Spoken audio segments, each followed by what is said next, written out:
तो शिवांग एक बार फिर जुड़ गए हैं। शिवांग से बात करते हैं।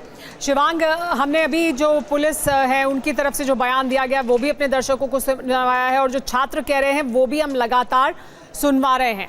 इस वक्त जो पुलिस है उसका कहना है कि देखिए तमाम जो अलग अलग संगठन हैं वो इस वक्त तितर-बितर हो गए हैं। जो युवा हैं, जो छात्र हैं वो किसी की इस वक्त सुन नहीं रहे हैं और इस वजह से पुलिस ने अभी भी बहुत रिस्ट्रेन दिखाया है। जो मेरा पहले भी आपसे सवाल था, क्या पुलिस की तरफ से बहुत रिस्ट्रेन दिखाया जा रहा है या नहीं? UEM जयपुर एक आदर्श लक्ष्य है। भावी छात्रों के लिए अच्छी नौकरी, भविष्य के लिए तैयार कौशल के साथ अच्छी शिक्षा। आप क्योंकि वहां ग्राउंड जीरो पर मौजूद हैं, क्या दिल्ली में जो कुछ हुआ, जिस तरह से लाठीचार्ज किया गया, उसकी तमाम आलोचनाएं हुई, उसके बाद क्या उसकी एक सीख हमें यहाँ दिखाई दे रही है पुलिस के एक्शन में?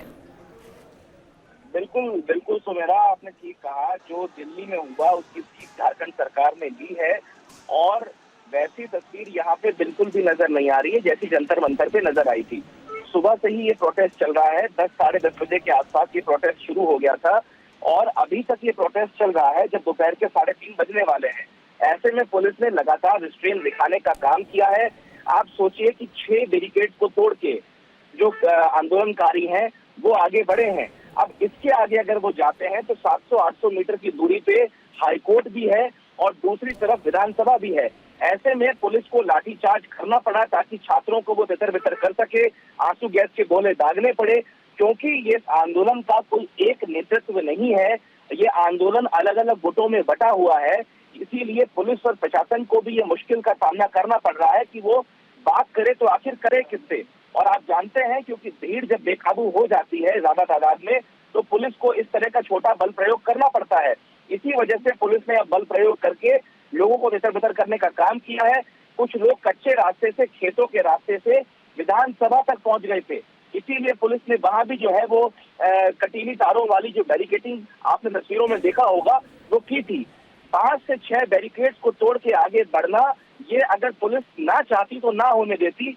ये बड़ी वजह रही कि प्रशासन ने और मुख्यमंत्री ने साफ तौर पे कहा था कि हमें छात्रों से हाथापाई नहीं करनी है, छात्रों को डंडा नहीं मारना है। और कल जो प्रेस कॉन्फ्रेंस हुई, कैबिनेट कमेटी की मीटिंग हुई, उसमें भी ये साफ तौर पे कहा गया कि वाटर कैनन का इस्तेमाल भले ही किया जाए, जो कि आज हुआ भी, लेकिन लाठी डंडा उतना नहीं चलाना है। छात्रों को मनाने की कोशिश बार बार की गई, लेकिन जब छात्र उग्र होते गए, विधानसभा के लिए जा रहे थे, तो छात्रों को रोकने के लिए वाटर कैनन का इस्तेमाल भी किया गया, छात्रों को रोकने के लिए लाठीचार्ज भी किया गया। शिवांग, और सुबह 10 बजे से शुरुआत हुई है, अभी 3:30 बजने वाले हैं, लेकिन जो हम सुन रहे हैं, जो छात्र नेताओं को हम सुन रहे हैं, उनका रुख अभी भी ऐसा नहीं है कि वो वापस जाने वाले हैं। तो उनका आज क्या उद्देश्य है? क्या घेराव करने के बाद यहाँ कब तक रहना चाहते हैं? वापस जाएंगे? एक संगठन नहीं है क्योंकि कई संगठन हैं, तो अभी और क्या हो सकता है आगे कुछ समय में? देखिए, छात्रों का जो डिमांड है वो बहुत साफ है। वो डिमांड छात्र जो है वो सरकारी कमेटी को बता चुके हैं कि जब तक सीबीआई जांच नहीं होती और JSSC Jharkhand staff selection commission CGL की परीक्षा को रद्द नहीं किया जाता, तब तक वो आंदोलन को विड्रॉ करने की स्थिति में नहीं है। क्योंकि इस आंदोलन के अंदर हजारों की संख्या में जो छात्र हैं वो JSSC से जुड़े हुए हैं। इसीलिए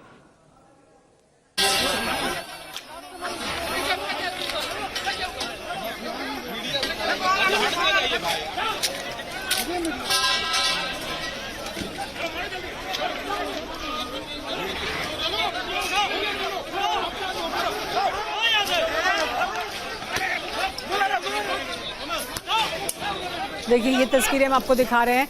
ये यहाँ पर आंसू गैस के गोले दागे गए भीड़ पर और भीड़ को यहाँ से हटाया गया है। लेकिन देखिए यहाँ पुलिस, ये जो छात्र हैं वो गिर गए और उसके बाद उन्हें यहाँ से उठाकर ले जाया जा रहा है।